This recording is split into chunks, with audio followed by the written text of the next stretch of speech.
Coucou tout le monde, j'espère que vous allez bien. C'est Even Travel, on est donc comme convenu au Vodun's Day et on est sur le fort français et on vient justement pour regarder la prestation des Zang Beto.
Alors après avoir quitté le fort français, nous voici à la forêt sacrée de Kpasset pour suivre les différentes prestations, notamment les kokou qui vont justement se dérouler ici.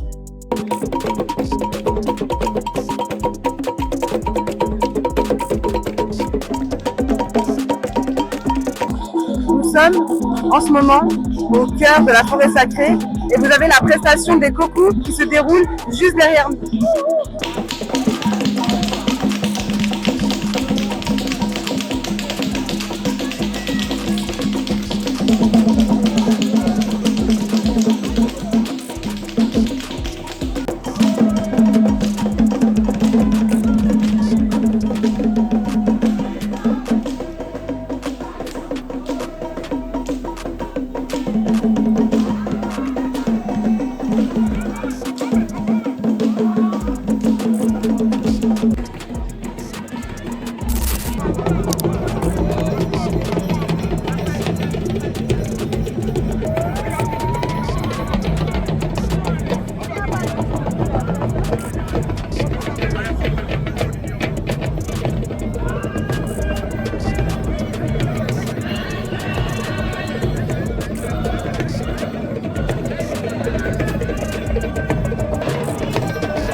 Nous sommes au deuxième jour des Vodouns Day et actuellement on est au temple de Sakpata et vous voyez derrière moi justement la prestation qui est en train de se passer.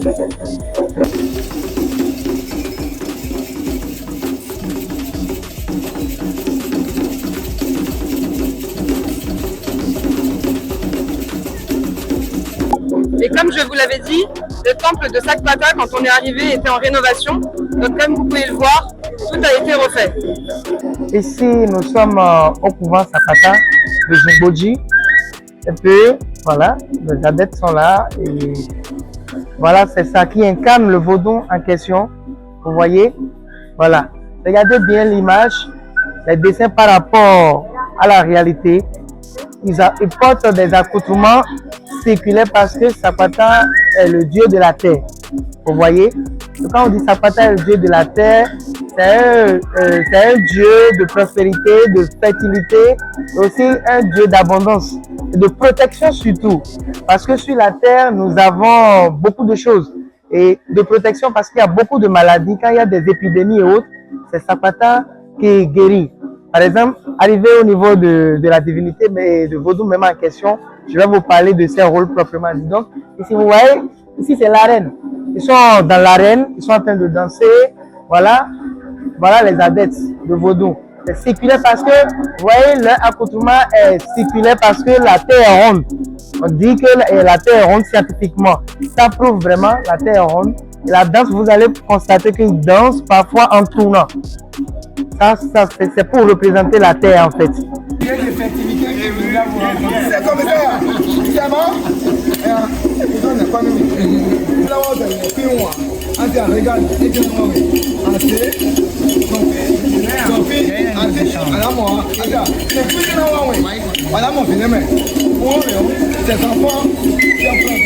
Ok, ici c'est la case de consultation dans le couvent. Rien ne se fait ici sans demander l'avis de Fa. Le Fa, c'est un Dieu messager, c'est un Dieu qui joue l'intermédiaire entre le monde visible et l'invisible pour transmettre le message de nos ancêtres. Donc, c'est ici qu'on consulte le Fa. Ici, c'est le chapelet de Fa. Là-bas, vous voyez le prêtre de Fa qui est là en consultant. Donc, c'est un peu ça. Alors, ici, c'est le Dieu même. Dieu Sakpata, c'est le Dieu. C'est ça qui représente Sakpata. Donc ici, on est sur la fosse commune à Ouida qui a été complètement rénovée. Je vous invite à approcher, à regarder justement ces modifications. Donc du coup, vous avez la définition du mémorial de Zumboji. Et à l'intérieur, voici ce qui a été rénové. Et sur les murs, vous avez d'ailleurs les noms de famille des personnes qui ont été importées.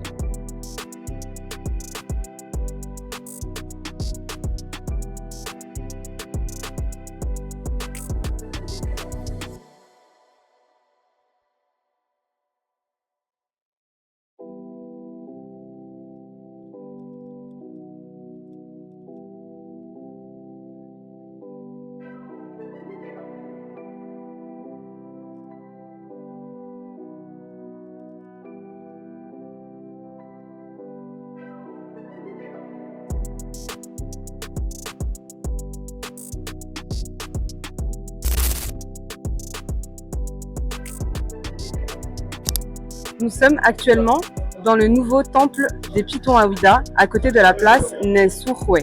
Alors, suivez-nous pour découvrir ce nouveau temple. Donc là, présentement, nous sommes dans le temple des Pitons. Et c'est un lieu de culte vaudou, un lieu sacré. Dans le temple, c'est le Piton royal qui est vénéré. Et le Piton, c'est un serpent à l'état naturel. Et il n'a pas de croc et il n'a pas de venin.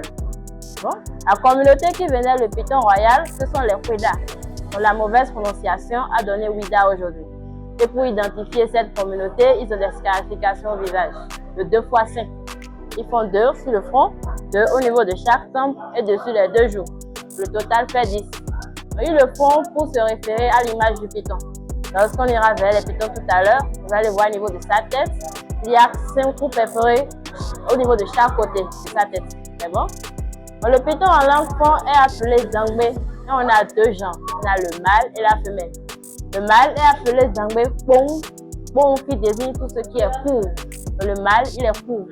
Et la femelle d'Angbegre, elle est plus longue. Ouais. C'est bon? Donc là, il a écrit des Agbotagbator, des qui signifie chef de famille. Agbota, la tête de mouton, et Gbator, le casseur. C'est une famille ici à Ouida, et lorsqu'on fait les sacrifices dans le temple, eux, ils viennent récupérer les têtes de mouton. Et arrivé chez eux là-bas, ils cassent la tête et ils utilisent des composants pour faire des rituels avec. C'est bon? De l'autre côté, c'est une cérémonie de purification qui se fait ici à Ouida. Et lors de la cérémonie, la dame qui est là tout en blanc, c'est une prêtresse vaudou, appelée Taïno Enfant. C'est une femme ménopausée qui est initiée à la divinité. Elle est chargée de sélectionner 41 filles vierges qui vont chercher de l'eau au marigot. Et à leur retour, les prêtres vaudous, eux, ils viennent avec des feux de purification, comme l'hysope, le jacopha, le basilic. Donc, ils traitent ces feux dans l'eau pour obtenir une eau de purification qui est utilisée pour purifier toute la vie de Ouida. C'est bon? Alors là, quand on parle de python royal, comme je l'ai dit plus tôt, c'est un animal qui est totalement inoffensif. Il n'a pas de peau et pas de venin. Lorsqu'on les conserve ici dans le temple, ils vivent de 30 à 40 ans. Mais lorsqu'ils sont dans la nature, ils vivent de 10 à 15 ans, dû à l'urbanisation. Et pour les nourrir, c'est une fois par mois. Et on leur donne des souris, des rats, des œufs et des poussins. Le python, c'est un animal constricteur. Il étouffe sa proie et il avale. Mais il n'a pas la force nécessaire pour étrangler un poulet, ni jusqu'à étrangler un être humain. C'est bon? C'est un animal qui est très social. Et ici, comme je vous l'ai dit, c'est considéré comme une divinité. Car avant, il chassait les rongeurs des champs. On va continuer.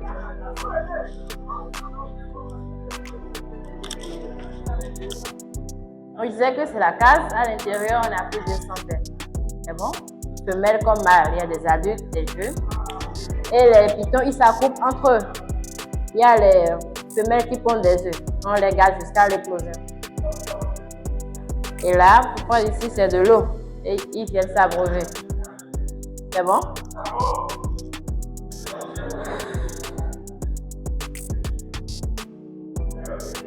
Donc, je disais que là, c'est le python royal. Et là, c'est un jeune mâle.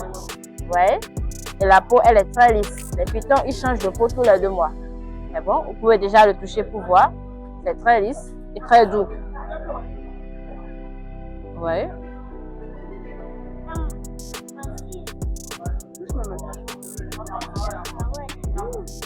Voilà. Donc là, je disais, au niveau de sa tête, il y avait 5 trous perforés de chaque côté. Là, vous voyez, il y a 1, 2, 3, 4, 5. Il y a aussi de l'autre côté. C'est le tout qui fait 10. C'est bon. Vous pouvez le toucher, le caresser.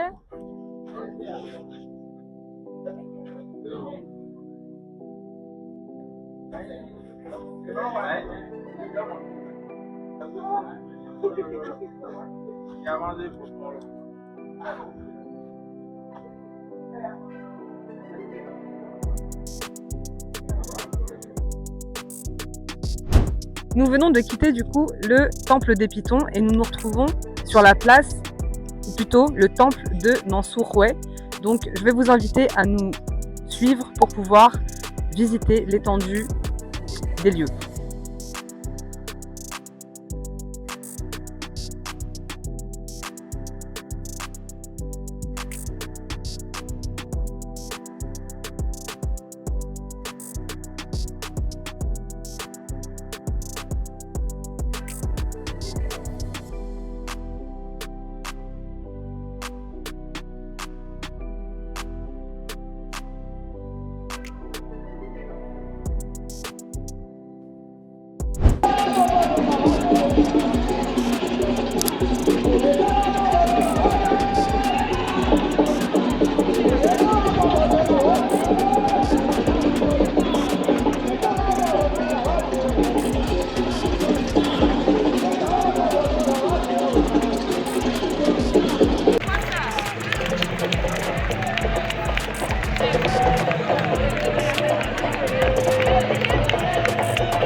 Bon.